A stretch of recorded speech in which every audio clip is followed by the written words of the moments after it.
Gita ini itu sebetulnya orang Belanda. Oh, orang Belanda, makanya banyak Belanda. berani-beranikan telanjang di sini. Iya. The Talkies. Ngomongin film bersama Bayu dan Eno.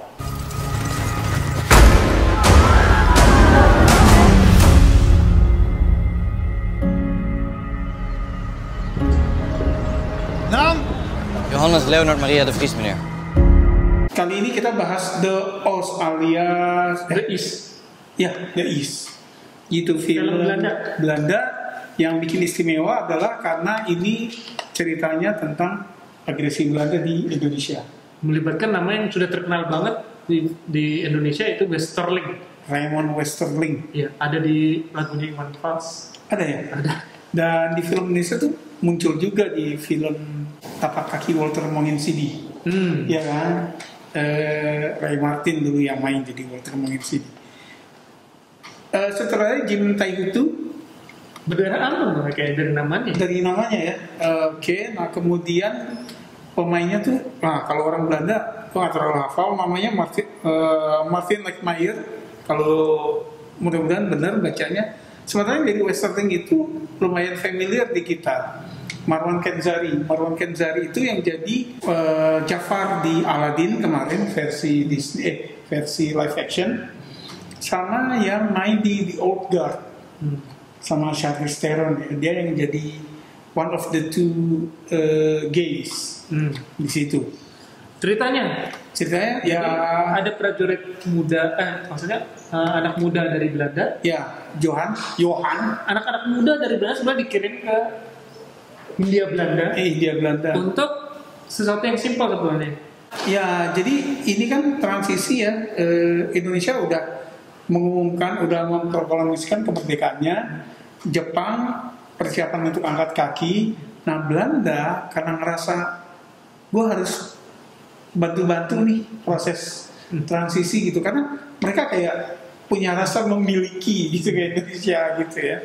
Biar balik lagi ke dia. Kan kalau di buku sejarah tentara nikah mendompleng tentara sekutu kan, gitu loh. Nah di agresi ini ceritanya gitu. Tapi ini dari point of view salah seorang prajurit muda itu tadi ya, si Johan. Jadi sebenarnya dia udah punya kerjaan di Belanda. Anak-anak muda ini yang udah punya kerjaan dijanjikan sama pemerintah bahwa lo ke India Belanda bantu kami. Nanti lo balik lagi ke Belanda, gue kasih lagi kerjaan. Iya.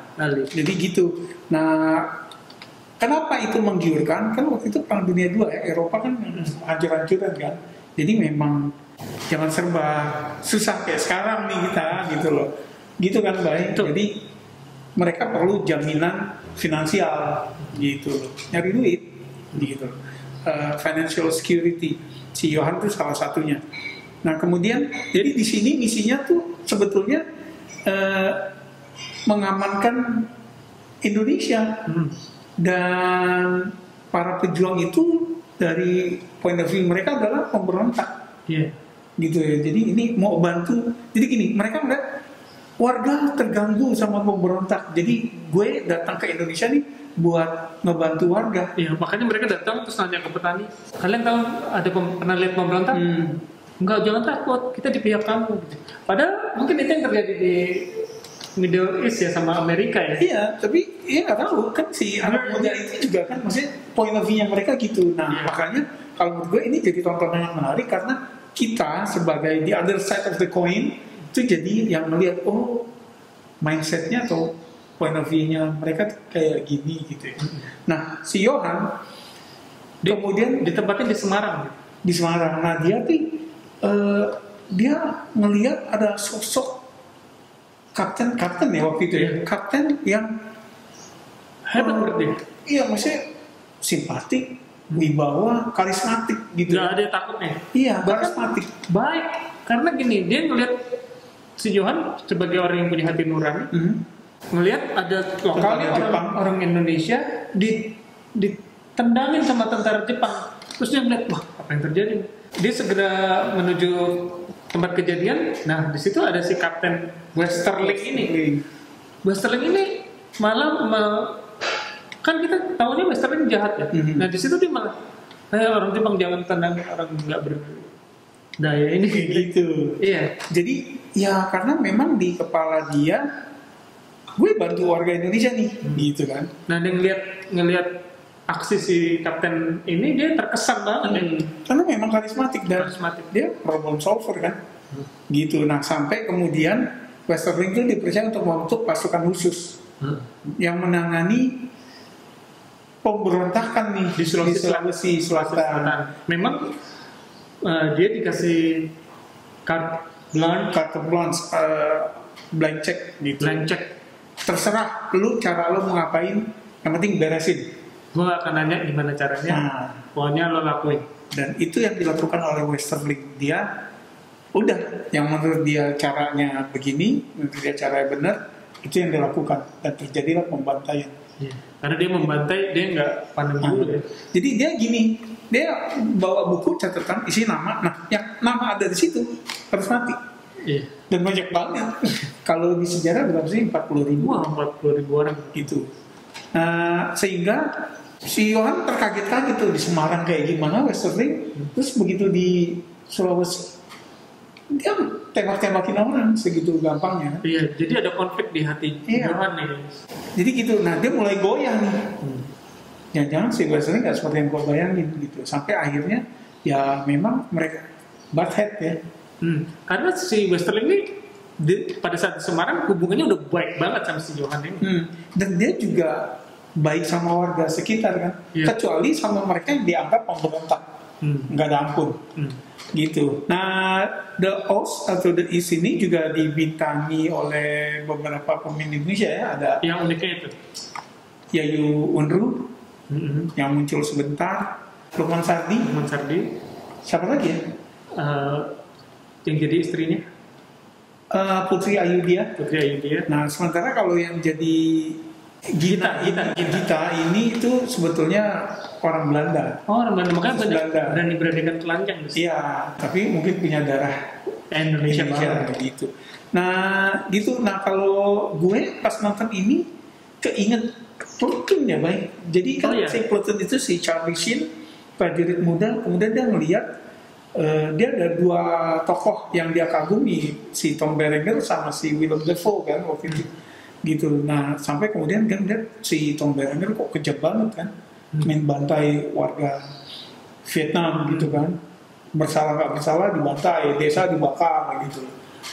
Sampai kemudian dia goyah kan gitu. Nah, di sini juga kayak gitu kan. Kalau lo gimana? Kalau gue sih suka film yang bertema sejarah, terutama menyangkut Indonesia yang dibuat oleh asing. Ya, jadi kita melihat gimana mereka melihat kita kan gitu. Ya, dan pasti gini, gue ngeliat ini film, kita udah sering bikin film period drama gitu, atau period war atau period lah ya. Gue ngeliat artnya keren banget nih di sini. Jadi kita benar-benar dibuat percaya bahwa mereka syuting di tahun 46 ya, 47 ya. Dan lu mungkin akan lebih kagum lagi kalau ternyata sebagian syuting yang di hutan, yang setnya di Jawa atau di Sulawesi itu syutingnya di Belanda. Gitu. Jadi mereka sampai nanam pohon pisang ya untuk ya kan di Eropa nggak ada dong gitu ya. Untuk adegan itu gitu, untuk kebutuhan set gitu. Gue nggak tahu, masih gue udah sering denger Westerling tapi nggak tahu Westerling apa. Ternyata dia Westerling yang dijuluki The Turk ya, orang Turki. Karena nggak boleh-boleh amat. Nggak boleh-boleh amat ternyata dia. Dan bahkan dia dijuluki oleh warga sekitar itu Ratu Adil. Berarti dia baik banget sama warga sekitar. Nah. Jadi ada kebaikan nih. Westerling yang jahat yang membantai ribuan orang dalam sejarah kita tahunya gitu ya. Ada sisi lainnya nih. Iya, itu yang bikin menarik ya. Dan satu lagi, kemampuan bule-bule ini berbahasa Indonesia dia tuh ngidempal banget ya. Iya, aksennya tuh jelas ya. Keren banget. Dia pasti jelas sampai ngomong yang mungkin agak susah kayak pecel gitu ya. Apalagi Westerlingnya bahasa Indonesianya mah lancar ya. Iya, lancar. Gitu. Jadi di sini ya karena memang settingnya di Indonesia kan bertaburan dialog bahasa Indonesia. Justru orang Indonesia banyak dialog pakai bahasa Belanda. Iya. Gitu loh. Jadi ketika tentara Belandanya ngobrol di pasar, ke masuk ke rumah orang gitu, dia pakai bahasa Indonesia. Nah, gue tadi pertanyaan tuh sih yang jadi kita siapa sih? Maksudnya dia peran cukup penting di situ, pajak Indonesia, tapi gue nggak pernah dengar. Sebenarnya yang lain gue tahu ya, Lukman Sardi, Putri Ayu Dias. Lu ada catatan lagi atau skor? Lu dulu. Gue menikmati ini, tapi gini, keberatan gue adalah kayaknya kejar-kejaran si Westerling dengan Johan nih, walaupun gue nggak tahu sejarah pastinya, tapi kayaknya udah mulai ke konvensi film action biasa gitu ya. Si Johan dianggap berkhianat, terus dikejar-kejar, diburu gitu. Agak unbelievable untuk sebuah film sejarah gitu. Jadi terus sama adegan Westerling nembakin orang itu repetitif. Terus nggak dikasih selingan, jadi tiap dipanggil ditembak, panggil tembak, nggak ada tuh misalnya kayak selingan kayak yang pasti tembak pistolnya macet atau apa gitu loh, atau nggak ada. Jadi nah itu sebenarnya banyak banget gitu ya, banyak banget Penembak jitu ya si Westerling, Iya. dari jarak berapa mati semua. kena pas di kepala. Ini gue kasih 7 nih. 7. Gue kasih 7,5. Oke. The Oz atau The East bisa ditonton di Mola TV, langganannya murah ya. Yang standar cuma 12.000. Karena nggak sering nih negara lain bukan buat film tentang Indonesia atau bersetting di Indonesia, langka, mendingan tonton. Ya, silakan komen, subscribe kalau memang suka sama episode ini. Kalau Like nggak suka, videonya. kasih masukan ya. Kalau nggak suka, like videonya. Sampai ketemu di episode berikutnya.